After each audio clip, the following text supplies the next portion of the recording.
The train whistle shrieked, tearing through the stillness of a harsh winter afternoon in Hope Creek, Montana.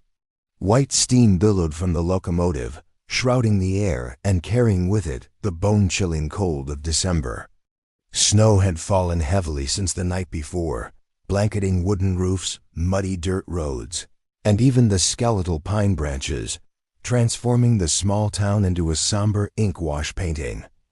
On the snow-covered platform, a heavy figure slowly, laboriously stepped down from the last car. It was Alara, a woman of ample build, every line on her face etched with the fatigue and anxiety of a long journey. Her thick wool coat and worn hat made her appear even more cumbersome, but her gray-blue eyes, though holding a hint of fear, still gleamed with a fragile spark of hope. She clutched her frayed canvas bag tightly, inside which lay her meager possessions and the entire future she had gambled upon. Alara had traveled nearly halfway across the country, from a small town in Ohio, where judgmental stares and whispers about her plus-size figure had stifled her every breath. She had placed all her trust in a letter from a man named Jedediah Thorne, a farmer in Hope Creek, who had promised a new life, a home, and a family. "A capable woman with a kind heart is all I need," he had written, and those words had become a lifeline for her drowning soul. Now she stood there, amidst the swirling train smoke and the biting cold, searching for a familiar face. The platform was deserted, save for a few local residents hastily unloading goods from the train car. They glanced at her, their eyes curious, then quickly shifted to indifference, or worse, discreet disdain. Alara felt her heart constrict. Where was Jedediah? She waited. Each minute stretched into an eternity. The train whistle sounded again, this time signaling its departure. The porters had finished their work and began to leave. Only she remained, standing alone in the vast cold space. A tall man, with a thick beard and sharp eyes, emerged from the station office. He was the station master, a man of few words and a seemingly stern demeanor. "Who are you? Who are you waiting for?" he asked, his voice hoarse. Alara stammered. I am Alara Vance. I came here to meet Jedediah Thorne. He sent me a letter inviting me to be his mail-order bride." The station master raised an eyebrow, a flicker of pity crossing his eyes, but it quickly vanished. "Thorne? He was here this morning. He didn't look too pleased." Alara's heart stopped. "Not pleased? What happened?" The station master sighed, turned away, and pointed to a man standing not far off, looking annoyed, talking to another woman. "That's Jedediah Thorne. He called off the marriage," he said. "You weren't what he expected." Alara's world crumbled. She looked towards the man the station master pointed to. Jedediah Thorne, the man who had promised a future, was now turning his back on her. He was a man of average height, with a rough face and small eyes. He was frowning, glancing towards her with undisguised disgust, then turned to the woman beside him, saying something that made her giggle. That giggle, though faint, echoed in Alara's ears like a clap of thunder. She had been through this before. The stares, the whispers, the rejections. Her family had told her she was a burden, too big to find a husband. She had tried to believe Jedediah would be different, that he would see her heart, her soul, not just her outer shell. But she was wrong. Hot tears streamed down Alara's frozen cheeks. She felt like a stranded ship, abandoned in an icy ocean. She had traveled so far, carrying a tiny hope like a candle in a blizzard, only to see it extinguished mercilessly. Silence enveloped her, a heavy silence deeper than the train whistle or the howling wind. It was the silence of a broken heart, of an abandoned soul. Jedediah Thorne didn't bother to look back. He and the other woman quickly got into a horse-drawn buggy and vanished into the white expanse of snow. Alara remained standing there, motionless, like an ice statue. The station master turned back to her, looking regretful. Do you have anywhere to go?" he asked, his voice somewhat softer. Alara shook her head, tears still falling. "No, I don't." He scratched his head, looking troubled. "This town doesn't have an inn. And there aren't many jobs for women. Especially in this winter." His words were another knife twisting in Alara's wound. She knew what he was implying, her size. She was a burden, even in a remote place like Hope Creek. I'll find a way," Alara said, her voice hoarse. She didn't know how she would find a way, but she couldn't collapse now. She had come too far to turn back, and there was nowhere to return to. Dusk fell quickly, bringing with it darkness and an even more biting cold. Alara pulled her coat tighter, feeling small and hopeless amidst the vast, harsh landscape of the West. She looked around, at the small wooden houses with their faint yellow lights spilling from windows, each light a reminder of the warmth and home she lacked. She didn't know where to go, what to do. She only knew she couldn't stay on this platform. With what little strength she had left, Alara began to trudge towards the town, her heavy footsteps sinking deep into the white snow. Every step was a struggle, not just against the cold, but against the profound anguish gnawing at her soul. She was unaware that, from a distance, a tall, silent figure, with eyes as deep as the forest, had quietly observed the entire scene, and a seed of compassion had begun to sprout in his hardened, solitary heart. The following days in Hope Creek were a grueling test for Alara. This small town did not welcome strangers, especially a woman without shelter, family, or money. She tried to find work, knocking on every store and every house, but the answer was always a shake of the head or a polite refusal. "We don't need help right now," said a proprietress of a boarding house, her eyes sweeping over Alara's ample figure with a judgmental gaze. "Farm work is too hard. You won't be able to do it," another farmer said, his tone full of skepticism. The children in town whispered and pointed. The adults glanced, their eyes a mix of curiosity and disdain. Alara felt like a blemish on the peaceful canvas of Hope Creek, an unwelcome presence. The pain of Jedediah Thorne's rejection still throbbed, but now it mingled with humiliation and despair. She was used to being judged by her appearance, but never had she felt so isolated and hopeless. She slept temporarily in a cold, abandoned barn, curled up in her thin coat, trying to ward off the bone-chilling cold of the Montana winter night. Her stomach growled with hunger, and the fear of an uncertain future grew within her. She had thought about giving up, returning to Ohio, but she knew she couldn't. No money, nowhere to go, and more importantly, she didn't want to face the "I told you so" looks from her family. One afternoon, as snow began to fall lightly, again, Alara sat huddled on an old stone bench in the town square, trying to warm her numb hands. She watched the townspeople go about their business, rushing on their errands, no one paying attention to her presence. A young woman, neatly dressed, walked past and accidentally dropped a glove. Alara quickly picked it up and called out, "Miss, you dropped your glove." The woman turned, looked at Alara with surprise, then took the glove without a word of thanks.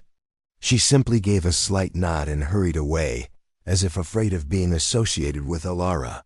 The pain welled up in Alara's heart again. Even a small act of kindness was not reciprocated. Just then, a tall, sturdy figure walked past. It was the man Alara had briefly seen at the train station the day she arrived. He wore a worn leather coat, a fur hat, and carried a large axe slung over his shoulder. His face was rugged, with a thick beard covering most of his chin, and his deep blue eyes held a hint of melancholy. He was Elias, the solitary lumberjack who lived in the woods, rarely appearing in town. Elias didn't look directly at Alara, but his gaze swept over her quickly, as if assessing the situation.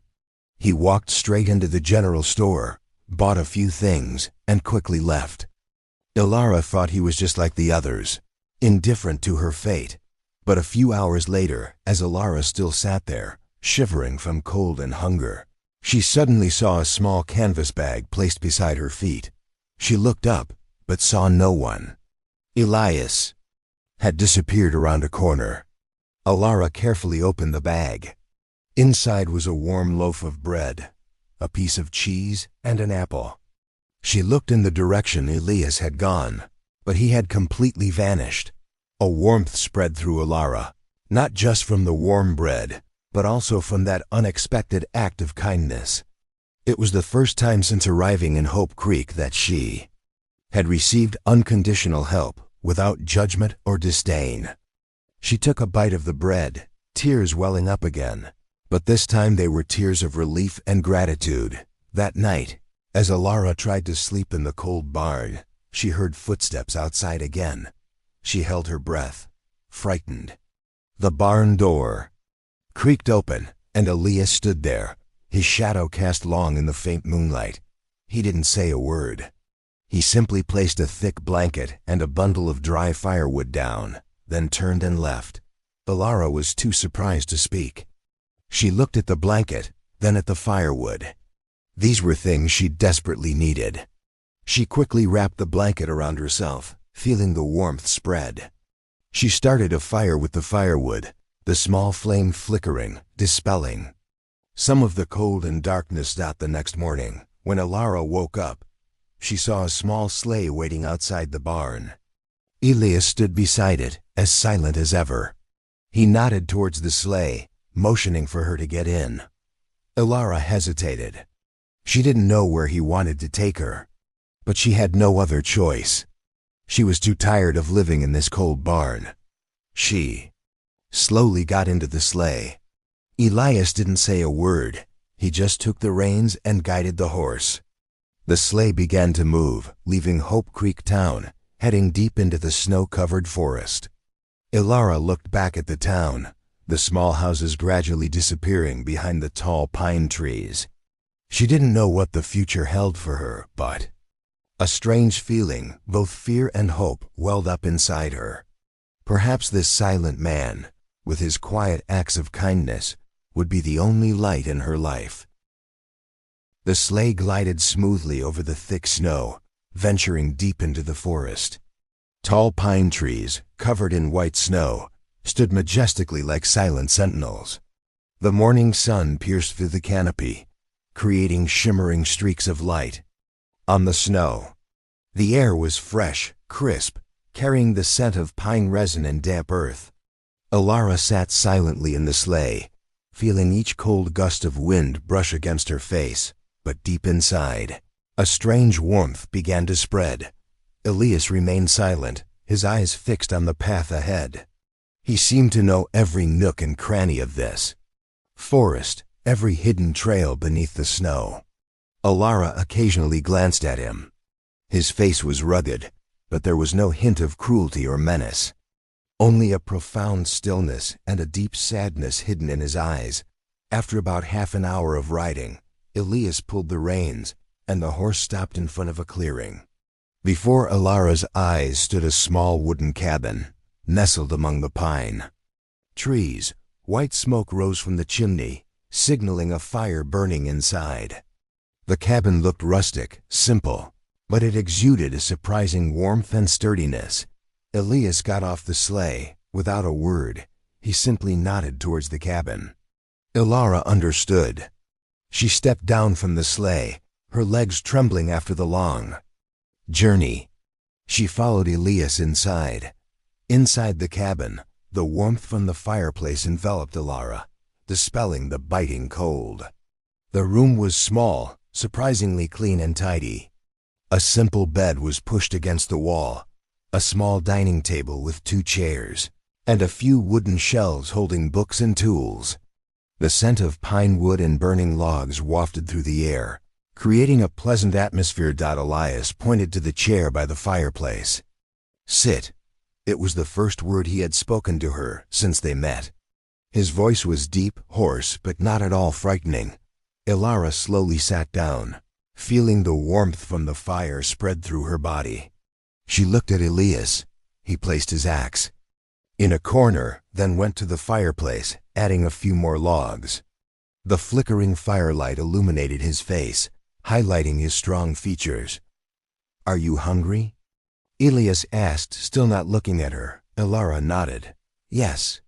Elias took out some dried meat and bread from a wooden cupboard, placing them on the table. "Eat." Elara ate slowly, savoring the taste of the simple but delicious food. She hadn't had such a satisfying meal in days. Elias sat opposite her. He also ate, but very little, only drinking a glass of water after the meal. Elara felt her body warmer and her soul gradually soothed. She looked around the room. Everything was simple, yet it possessed its own beauty, a beauty of self-sufficiency and harmony with nature. "Thank you," Elara said, her voice trembling slightly. "Thank you for everything." Elias simply gave a slight nod. "You can stay here as long as you like. There's a small loft upstairs. I'll clean it for you." Elara was surprised. She hadn't expected him to be so kind. She had prepared herself for sleeping on the floor, or even being kicked out at any moment. Can I do anything to help you?" Elara asked. "I can cook, clean, sew." Elias turned to look at her, his eyes meeting hers for the first time. His deep blue eyes held no judgment, only stillness and a hint of understanding. "Just rest. You've had a long journey." Elara felt a huge weight lift from her shoulders. She had found a safe haven, a place where the cold of the outside world seemed unable to reach. This cabin was not just a place for her to stay, but it was a space where she could be herself, without judgment, without disdain. The first few days passed in silence and routine tasks. Elias went into the forest to chop wood from early morning and returned in the evening. Elara stayed at home. She began to clean the cabin, rearrange things, and cook simple meals from available ingredients. She discovered that Elias was a very clean and tidy person. Despite being a lumberjack, she also began to observe Elias more. He was a man of action, not words. He never complained, never asked for anything. He simply did his work diligently and quietly. Elara felt a great respect for him. One evening, as they sat eating dinner in their familiar silence, Elias unexpectedly asked, "Where are you from?" Elara told him about her life, about her family, about the judgments, and about her journey to Hope Creek. She told him about Jedediah Thorne, about his cruel rejection. She didn't hide anything, because she felt a strange trust for Elias. Elias listened attentively, without interrupting her. When she finished, he simply nodded. "I understand." Elara felt relieved. Elias didn't judge her, didn't pity her. He simply understood. That meant a great deal to her. Life in the simple wooden cabin began to settle into a familiar rhythm. Elara found peace in the daily chores, in the stillness of the forest, and in Elias's presence. She began to realize that, despite the lack of flowery words, Elias had brought her a warmth and security she had never known. This cabin, deep in the snow-covered forest, had become a place where the cold of the outside world could not reach her heart. Time flowed by in the cabin in the woods, bringing with it cold winter days and misty mornings. Elara and Elias lived side by side, wordlessly but full of actions.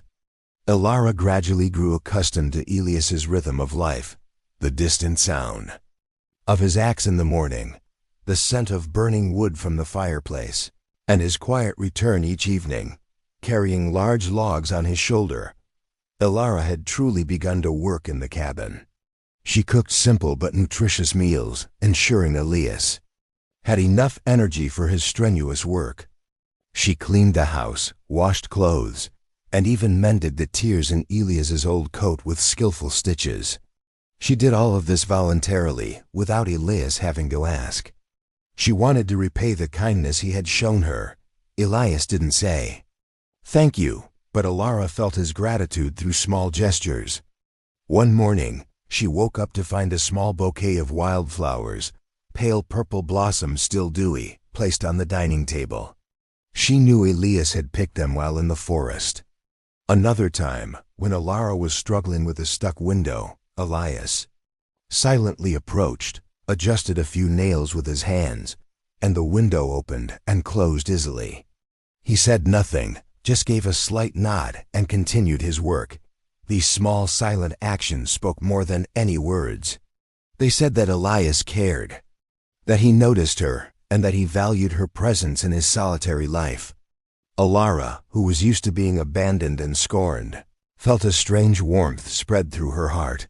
One evening, as snow fell thickly outside, they sat by the fireplace, each reading an old book. Elias read a book on local history, while Alara read a worn romantic novel. The space was silent, save for the crackling fire and the howling wind outside. Alara felt a profound peace she had never experienced before. She no longer felt like a burden, no longer felt like an abandoned woman. She was simply Alara, sitting in a warm cabin, beside a silent but reliable man. She began to reflect on her past, on the hurts she had endured. The harsh words from her family, the disdainful glances from society, and Jedediah Thorne's cruel rejection. All of it had built an invisible wall around her heart, making her afraid to trust anyone, afraid to hope for anything. But now that wall seemed to be slowly melting under the warmth of Elias and this cabin. Alara also began to understand Elias better. Although he was a man of few words, she could feel the deep sadness in his eyes. One afternoon, she saw him sitting quietly by the window, looking out at the snow-covered forest. His gaze was distant, as if looking at a place far away. Alara guessed that he too had his own pains, losses he didn't want to share. One day, Alara found an old photo frame in a drawer. Inside was a faded photograph of a young woman with a radiant smile and a little boy clinging to her. Alara knew immediately who they were. She looked at Elias, his eyes still fixed on the window. "Is this your wife and son?" Alara asked. Softly. Elias started, turning to look at her. A flicker of pain crossed his eyes. He nodded. They passed away in an epidemic a few years ago." His voice was deep and hoarse, full of sorrow. Alara felt her heart ache. She understood. The pain of losing loved ones, especially a wife and child, was an irreplaceable sorrow. She understood why Elias lived alone in the forest, why he was so quiet and withdrawn. He was trying to heal his wounds, just like her. "I'm sorry," Alara said. Her voice choked with emotion. Elias gently shook his head. "It's all right. That's the past."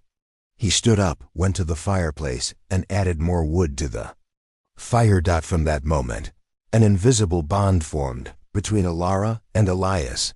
They didn't talk much about their pasts, but they understood each other. They shared their pain, their loneliness, and their hope for a better future. Small actions, silent gestures, became their language, the language of understanding and compassion. Alara no longer felt like a rejected woman. She felt accepted, valued. Elias was not the man who had promised a mail-order marriage, but he was the man who had opened his arms to her when she had nowhere else to go. He had brought her warmth, security, and more importantly, he had helped her rediscover her own worth. The feelings between them were not a loud, passionate love, but a slow, subtle affection, built from small things and deep understanding. Winter gradually passed, bringing with it the first warm days of spring. The snow began to melt, revealing tender green shoots and babbling brooks. Life in the cabin continued peacefully, but a subtle change had woven itself into the relationship. Between Alara and Elias, they were no longer two strangers living under one roof, but had become companions, sharing life and each other's burdens. Alara had truly found peace here. She no longer felt pressured to hide herself, no longer had to face judgmental stares. Elias, though still a man of few words, had become a little more open. He occasionally told her about the forest, about the wild animals, and about his experiences as a lumberjack. Alara listened attentively, and she realized that Elias was a wiser and deeper man than his quiet exterior suggested. One morning, as Alara was hanging laundry outside, she heard the distant sound of hooves. The sound grew louder, and a moment later, an old horse-drawn buggy appeared from the trail. The driver was Jedediah Thorne. Alara's heart pounded. She felt a wave of anxiety and fear rise within her. She had tried to forget this man, to forget the humiliation he had caused her. But now he reappeared, like a ghost from the past. Jedediah stopped his buggy in front of the cabin, his eyes scanning Alara with surprise and annoyance. What are you doing here?" he asked, his tone full of possessiveness. Alara stood, tall, trying to remain calm. "I live here." "Live here?" Jedediah scoffed. "With that lumberjack Elias? You think I don't know? I came here to talk to him. He's been cutting wood on my land." Alara felt a surge of anger. Not only had he humiliated her, but now he had come here to cause trouble for Elias. "That's his land," Alara said, her voice firm. "He's lived here for years." Jedediah Thorne stepped down from the buggy, his eyes full of contempt as he looked at Alara. "You have no right to speak to me like that. You're an abandoned woman, worthless. You should be grateful I haven't reported you for vagrancy." Jedediah's words were like needles piercing Alara's wounds. She felt old fears resurface, the judgments about her body and her worth echoing in her ears. She took a step back, feeling small and hopeless again. Just then, Elias emerged from the cabin, his axe still in his hand. He had heard the commotion and recognized Jedediah's voice. His eyes were as cold as ice when he looked at Jedediah, then shifted to Alara, seeing her pale face and tear-filled eyes. "What's going on?" Elias asked, his voice deep and authoritative. Jedediah Thorne, though arrogant, took a step back at Elias's presence. "There he is. Elias, I came here to talk to you about cutting wood on my land. You owe me compensation." Elias looked at Jedediah calmly. "This land is mine. I lived here before you came to Hope Creek."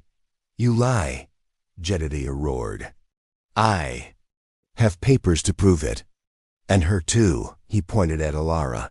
"She was my mail-order bride, but I rejected her. She has no right to be here." Alara felt a profound shame. She wanted to disappear from the world. Elias stepped closer to Alara, placing a hand gently on her shoulder, as if to reassure her. He looked directly into Jedediah Thorne's eyes, his gaze resolute. "She is not your property. She has the right to be wherever she wants, and this land is mine.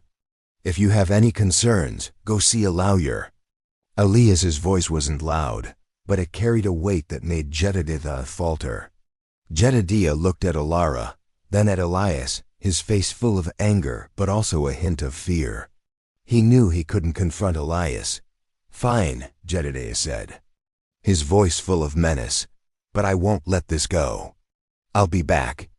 Jedediah Thorne turned, got into his buggy, and sped off, leaving a trail of dust on the dirt road. Alara still stood there, trembling. Elias still had his hand on her shoulder. He said nothing, simply stayed by her side. Alara looked up at Elias, her eyes brimming with tears. "Thank you," she whispered. Elias gently squeezed her shoulder. "You don't need to be afraid of him. You're safe here." Elias's words, simple yet sincere, soothed the fear in Alara's heart. She realized that, no matter how much the past tried to drag her back, she was no longer alone. Elias was here, standing by her side, protecting her. She was no longer an abandoned, worthless woman. She was Alara, and she had a man who trusted and respected her. The encounter with Jedediah Thorne was a painful reminder of the past, but it was also a powerful affirmation of her present and future. The confrontation with Jedediah Thorne left a scar on Alara's heart, but at the same time, it was a powerful catalyst. It forced her to confront old fears, the self-consciousness she had tried to bury. But this time, she was not alone. Elias's presence, his silent protection, gave her the strength to stand firm. After Jedediah left, Alara and Elias returned to the cabin. The atmosphere was a little heavy. Elias put down his axe, then turned to look at Alara. "Are you all right?" he asked, his voice softer than usual. Alara nodded, but her eyes were still red-rimmed. I just didn't expect him to come here. He won't harm you," Elias said, his voice resolute.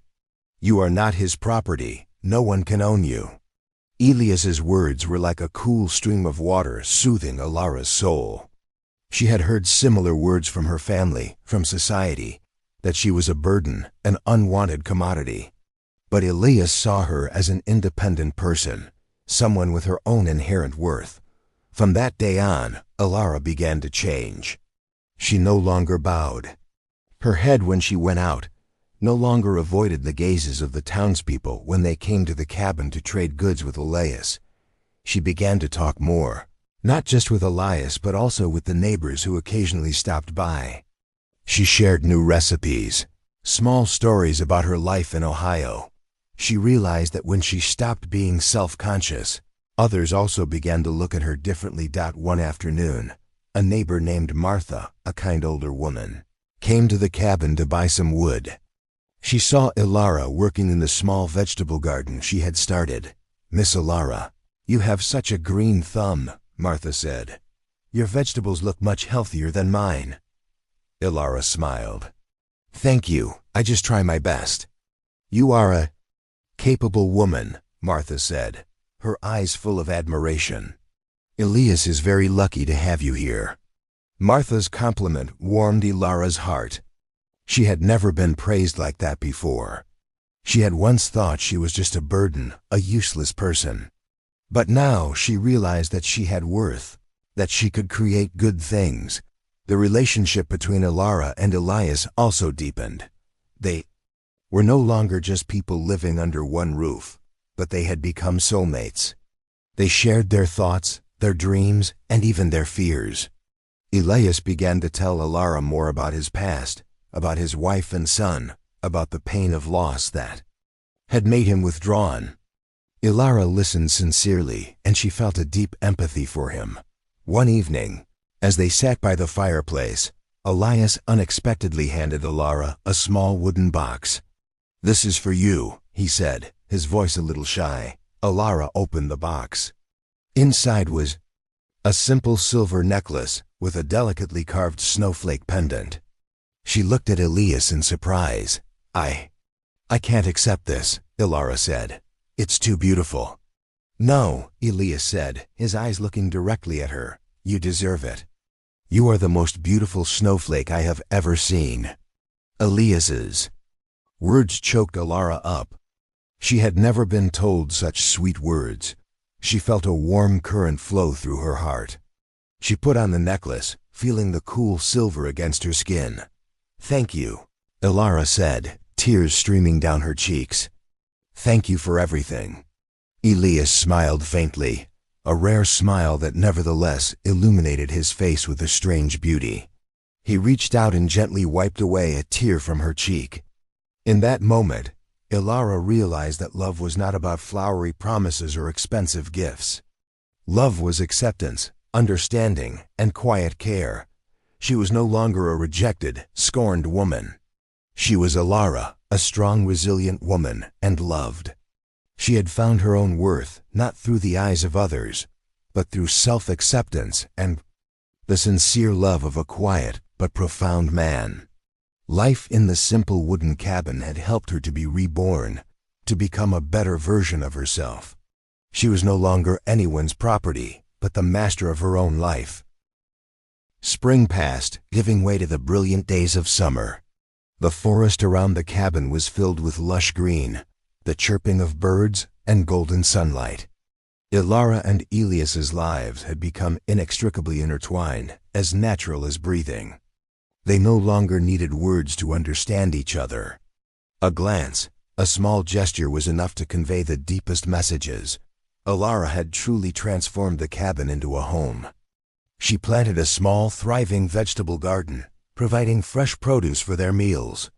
She also learned to bake sourdough bread, the aroma of freshly baked bread filling the house every morning. She found joy in simple tasks, in self-sufficiency. And in her connection with nature, Elias, with Ilara's help, had also expanded his lumberjacking work. He no longer worked alone. Occasionally, Ilara would help with lighter tasks.